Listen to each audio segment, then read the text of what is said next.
नमस्कार दोस्तों, स्वागत है आप सभी का मेरे चैनल में। हर हर महादेव। भोलेनाथ की कृपा से आप सभी की मनोकामना पूर्ण हो। दोस्तों, जैसे कि आपको पता है 17 मार्च से रंग भरा त्यौहार शुरू होने जा रहा है।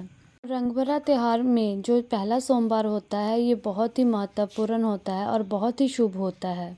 इस दिन हम भगवान भोलेनाथ जी की पूजा अर्चना करके उनको प्रसन्न कर सकते हैं।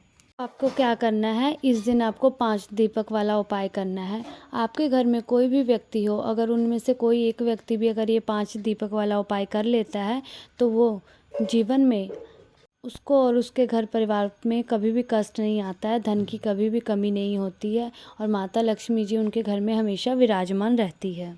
ये उपाय अगर सोमवार के दिन करता है तो उसके जीवन में जितने भी दुख परेशानी आ रही होती है उससे सबसे उसको छुटकारा मिल जाता है।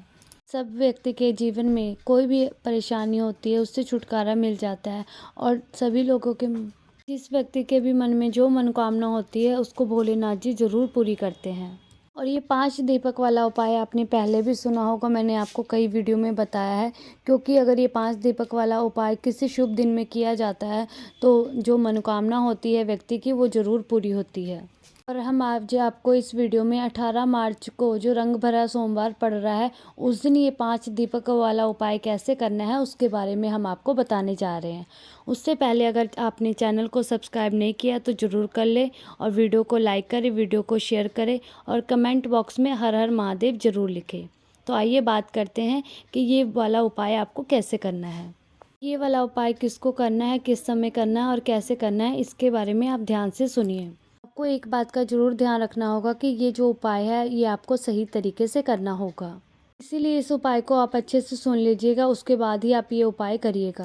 और इस उपाय को आपके घर में जो माताएं बहनें होती हैं, जो बड़ी होती हैं, वही इस उपाय को कर सकती हैं। पर अगर आपके घर में माताएं बहनें नहीं हैं तो इस उपाय को कोई आदमी भी कर सकता है। ये जो 5 दीपक वाला उपाय है ये आपको शाम को करना है और ये ध्यान से सुनिएगा। ये जो 5 दीपक वाला उपाय है अगर स्त्री करे तो उसको बहुत ही लाभ होगा। ये ज़रूरी नहीं है कि आपके घर के सारे व्यक्ति इस उपाय को करें, कोई एक व्यक्ति भी इस उपाय को कर सकता है, उसका लाभ पूरे परिवार को मिलेगा। ये दीपक वाला जो उपाय है 5 दीपक वाला, ये आपको शाम के समय प्रदोष काल में ही ये आपको उपाय करना है।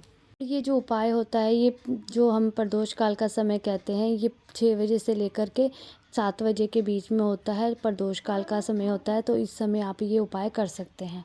ये उपाय आप चाहे तो 8 बजे तक भी कर सकते हैं। अगर आपको समय नहीं मिला है तो ये आप उपाय 8 बजे तक कर सकते हैं। ये उपाय आपको कैसे करना है ये आप ध्यान से सुनिए। सबसे पहले तो आपको 5 दीपक ले लेने हैं।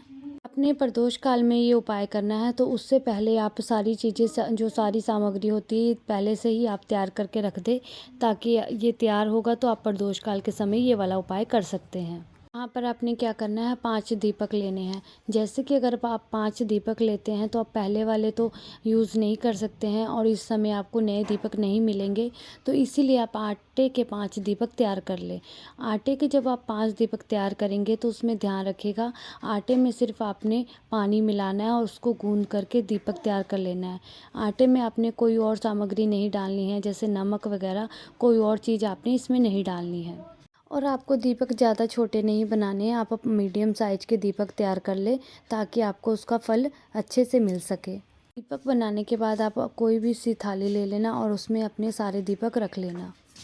ध्यान रखिएगा जब आपने दीपक में जो बाती लगानी है वो भोलेनाथ जी को हमेशा गोल बाती ही लगाई जाती है और अगर आप कोई उपाय करते हैं तो उसमें भी आपको गोल बाती का ही प्रयोग किया जाता है, इसीलिए आप इसमें गोल बाती ही लगा सकते हैं।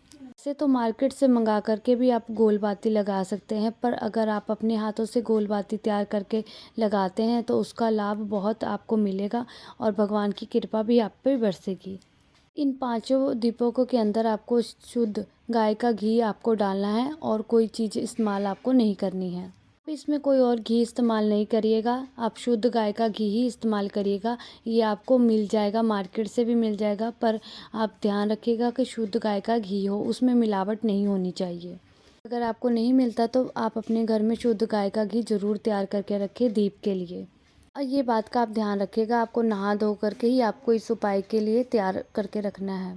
सबसे पहले आपको तैयार कर लिया आपने दीपक और बाती भी तैयार करके रख ली और गाय का घी भी रख लिया उसमें। उसके बाद इन 5 दीपकों को आपको एक प्लेट में रख लेना है और जहाँ-जहाँ पर ये आपके जो 5 दीपक है 5 जगह पर लगाए जाएंगे, तो वहाँ पर जहाँ पर आप लगाएंगे तो उसके लिए आप थोड़े से चावल या कोई फूल आप रख लीजिएगा, ताकि आप जहाँ दीपक लगाएंगे वहाँ पर आपको आसन लगा कर के दीपक लगाना है। इन 5 दीपकों को जहाँ-जहाँ आपने लेकर के जाना है वहीं पर आपको जलाना है। आप अपने घर से जला कर के बिल्कुल भी ना जाएँ। ध्यान रखिएगा आप अपने घर से माचिस भी लेकर जाइएगा, क्योंकि आपको दीपक जलाने के लिए अपने ही माचिस का प्रयोग करना चाहिए। किसी और के माचिस का अगर आप प्रयोग करते हैं तो उसका लाभ उस व्यक्ति को ही हो जाता है। इसीलिए आप अपने घर से माचिस ज़रूर लेके जाइएगा। सबसे पहले इन 5 दीपों को लेकर के आपको जाना है शिव जी के मंदिर। शिव जी के मंदिर में पहुंच जाना है आपको। उसके बाद भगवान शिव जी के शिवलिंग के पास आपको बैठ जाना है। आपको शिवलिंग के पास कहीं पे भी आसपास वहां पर आपको बैठ जाना है। उसके बाद इन 5 दीपकों में से आपको जो पहला दीपक आप रखने वाले हैं सबसे पहले आप वो पहला दीपक जला लीजिए। यहाँ पर आपको सबसे पहला दीपक जलाना है। ध्यान रखिएगा आपको एक ही दीपक यहाँ पे जलाना है और भोलेनाथ जी के पास आपको शिवलिंग के पास रख देना है। वहाँ पर आपको दीपक रख करके भगवान भोलेनाथ जी को आपकी जो मनोकामना है वो आपको बोल देनी है, या आपकी जो भी दुख और परेशानी है या आपकी जो भी मनोकामना है वो आपको यहाँ पर बोल देनी है। उसके बाद पहला दीपक जला करके आप भोलेनाथ जी का आशीर्वाद लेकर के वहाँ से आप उठ जाइएगा और मंदिर के बाहर आ जाइएगा। उसके बाद बेलपत्र का पेड़ जहाँ पर भी हो, मंदिर के आसपास हो या आपके घर के आसपास हो, वहाँ पर आपको जाना है। बेलपत्र के पेड़ के नीचे आपको पहुँच जाना है। वहाँ पर बैठ करके आपको वो दूसरा दीपक जलाना है और आसन लगा के बेलपत्र के पेड़ के नीचे आपको वो दूसरा दीपक रख देना है और वहाँ पर थोड़ी देर बैठ करके आपको प्रार्थना करनी है और अपनी मनोकामना बोलनी है। उसके बाद बेलपत्र के पेड़ के नीचे रखने के बाद आपको पहुंच जाना है पीपल के पेड़ के नीचे। तीसरा जो दीपक है आपने पीपल के पेड़ के नीचे जलाना है और वहां पर आसन लगा करके भगवान विष्णु और माता लक्ष्मी जी को ध्यान करके आपको वो तीसरा दीपक वहां पर जला देना है। उसके बाद आपको जो चौथा दीपक है वो आपको आंवले के पेड़ के नीचे जलाना है। जो आपके घर के आसपास जो आंवले का पेड़ हो वहां पर आपको पहुंच जाना है और आंवले के पेड़ के नीचे आपको चौथा दीपक जला देना है। और अगर आपके घर के आसपास आंवले का पेड़ नहीं है तो आप समी के पेड़ के नीचे भी दीपक ये वाला चौथा वाला दीपक आप जला सकते हैं। उसके बाद आखिरी दीपक की बात आती है। जो आखिरी दीपक है वो दीपक लेकर के आपको अपने घर के मुख्य द्वार पे आ जाना है। उसके बाद मुख्य द्वार पे जब आप आ जाएंगे तो आप देखेंगे कि घर के अंदर मुख करके आपको आपका राइट हैंड वाला साइड है उधर साइड आपको दीपक जला देना है और आपके दाहिने साइड में वहाँ पर दीपक आपको रख देना है और आपको अपनी मनोकामना ज़रूर बोलनी है, जो परेशानी है वो बोलनी है और कहना है आपकी जो भी समस्या है वो सबको ठीक कर दो। उसके बाद आपको वहाँ पर दीपक जला करके अपने घर के अंदर चले जाना है। ये जो 5वां दीपक है आप अपनी चौखट पे लगा रहे हो तो ये बहुत ही शुभ होगा और भोलेनाथ जी की कृपा आप पर बरसेगी और माता लक्ष्मी जी का भी आपके घर में आगमन होगा, आगमन होगा, आगमन होगा, आगमन